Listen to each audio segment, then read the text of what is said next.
नमस्कार दोस्तों। आज हम बात करेंगे मकर लगन के बारे में। मकर लगन वालों के लिए आज मैं एक बात बता दूं। पिछले काफ़ी समय से आप प्रयास कर रहे होंगे, लेकिन आपको उसका एक शुभ प्रभाव या जिसे कहते हैं हमें उसका फल मिलना वो नहीं मिल पा रहा होगा काफ़ी समय से। तो अब मैं आपको बता दूं एक बात। अक्टूबर मंथ आपको बहुत कुछ सिखा के जाने वाला है, आपके आने वाली पूरी होल लाइफ के लिए। अक्टूबर मंथ में सबसे पहले तो गुरु राहु का जो एक योग बना हुआ था वो समाप्त हो जाएगा। राहु यहाँ से गोचर कर जाएंगे और गुरु आपके अकेले आपके व्यवसाय भाव को, आपके खर्च को कंट्रोल करेंगे और आपके घर में सुख शांति भी रखेंगे। तो अब आपको करना क्या होगा? देखिए, कोई भी अगर योग बनता है तो वो ना ही नुकसान करता है और ना ही हमें कुछ ज्यादा फल देता है। हर योग का मतलब होता है कि वो हमें कुछ ना कुछ सिखाने आता है। अब गुरु राहु का जो यह योग आपके 4th हाउस में बना था,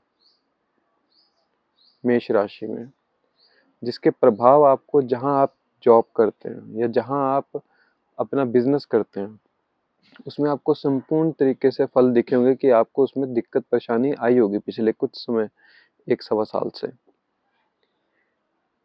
अब लेकिन वो परेशानी के समय में आपने बहुत कुछ सीखा होगा। अपने मन से पूछिए ये बात, क्या ये परेशानी का समय आपको बहुत कुछ सिखा के नहीं गया जो आने वाले बहुत सालों तक आपको फल देगा? टीचर क्रूर होता है, गुरु क्रूर होता है, लेकिन ऐसा सिखाता है शिष्य को कि आने वाला समय उसके लिए बहुत आरामदायक रहता है। जब हमारे कंफर्ट जोन में कोई टीचर ऐसा आ जाता है कि वो हमें कुछ सिखाना चाहता है, लेकिन वो टीचर एक क्रूर स्ट्रिक्ट होता है, तो हमें बुरा लगता है। लेकिन कुछ बातें उसकी हमें जब वक्त आने पे उसकी सिखाई हुई बातें हमें याद आती हैं, तो हमें पता चलता है कि वो टीचर कितना अच्छा था। तो मकर लगन के लिए अक्टूबर मंथ में उनके 8th हाउस में शुक्र गोचर कर रहे हैं सिंह राशि में।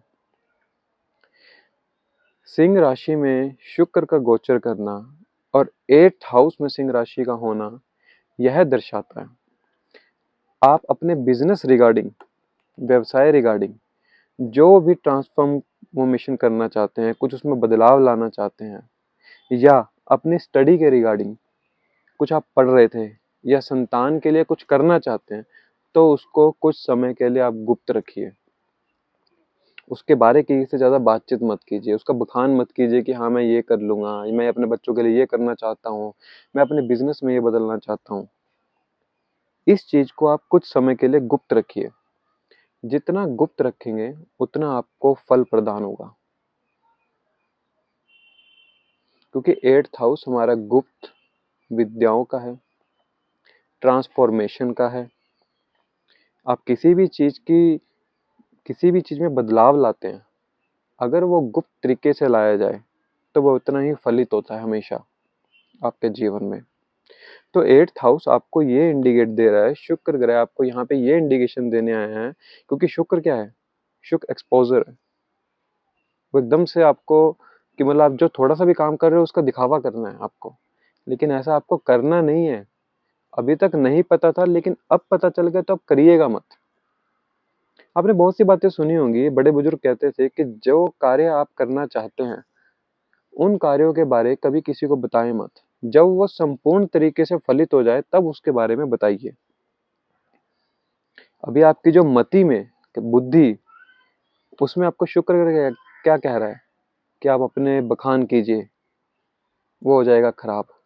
लेकिन अगर आप अपनी बुद्धिमत्ता से उस कार्य को संपूर्ण होने से पहले गुप्त रखेंगे तो वो ज्यादा फल प्रदान करेगा। जैसे कुछ लोग अपना फैशन डिजाइनिंग का काम करते हैं, क्योंकि 7th हाउस तुला राशि है। तुला राशि वाले लोग ज़्यादा फैशन का काम करते हैं, कपड़ों से रिलेटेड काम करते हैं, मेडिकल स्टोर से रिलेटेड वर्क करते हैं। आप इसमें कुछ भी बदलाव लाना चाह रहे हैं तो उसको अभी आप गुप्त रखिए 1 महीने के लिए, किसी से मत बताइए, वो उतना आपको फल प्रदान करेगा। अब शनि आपके गोचर कर रहे हैं सेकंड हाउस में अपने मूल त्रिकोण राशि कुंभ राशि में। तो मैं आपको एक बात बता दूं, शनिदेव के लिए शनिदेव बहुत अच्छे ग्रह होते हैं। अगर जो वो बताना चाह रहे हैं अगर आप उन बातों को करें, अब कैसे, अब ये समझिए। शनिदेव सेकंड हाउस में बैठे हैं आपके वेल्थ के हाउस में, आपके वाणी के हाउस में। आप अपनी वाणी से किसी को भी कटु वचन सुनाएंगे तो उतनी आपकी वेल्थ का हानि होगा। शायद आप में से कुछ लोगों ने आजमाया भी होगा कि यार मैं किसी को उल्टा बोल रहा हूँ, मेरा ही क्यों नुकसान हो रहा है, ऐसा क्यों हो रहा है। तो शनिदेव आपको यहाँ ये समझाने आए हैं, आपने किसी को कुछ उल्टा नहीं बोलना है, कुछ गलत नहीं बोल रहा है। जो कर रहा है उसको करने दो, वो अपने कर्मों के हिसाब से कर रहा है, आपने अपने कर्मों के हिसाब से करना है। क्योंकि शनि की तीसरी दृष्टि आपके पड़ रही है फोर्थ हाउस में, मंगल की राशि में, मेष राशि में, और मंगल की दूसरी राशि खुद का है लाभ भाव में, वृश्चिक राशि। आपको अपने घर में बहुत ध्यान से बातचीत करनी है, किसी का दिल नहीं दुखाना है। अपनी माता से बहुत प्रेम से रहना है, माता के साथ बिगाड़िएगा मत। अगर माता के साथ बिगाड़ी, वैसे तो माता के साथ जीवन में कभी कुछ हमें उल्ट या बोलना ही नहीं चाहिए। माता हमेशा हमारा पहला गुरु होता है, वो आदरणीय होता है हमेशा।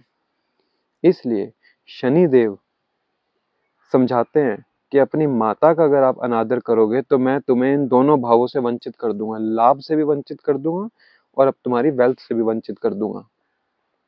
तो हमें यह ध्यान रखना है। शनि 2025 तक आपके यहाँ गोचर कर रहे हैं। आप जितनी अपनी माता का या अपने घर परिवार का या अपने से निचले स्तरों के लोगों का जितना आदर सम्मान करेंगे, उतना आपके ये दोनों हाउस बढ़ते चले जाएंगे। आपको लाभ भी होगा और साथ में आपका वेल्थ भी बढ़ेगा। और जैसे अभी श्राद्ध चल रहे हैं, तो हो सके तो खाने में से कुछ अपना अंश आप गरीबों को खिलाइए या अपनी छत पे रख दीजिए कौवे के लिए। क्योंकि शनि महाराज का कहते हैं हम, जो वाहन होता है वो कौवा होता है।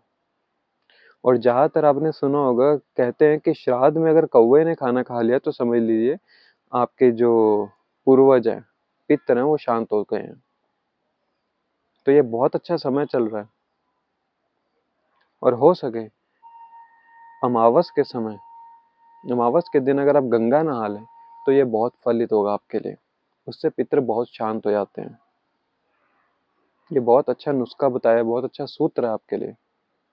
शनि गोचर कर रहे हैं आपके यहाँ पर, गंगा नहा लेंगे तो बहुत फल मिलेगा आपको।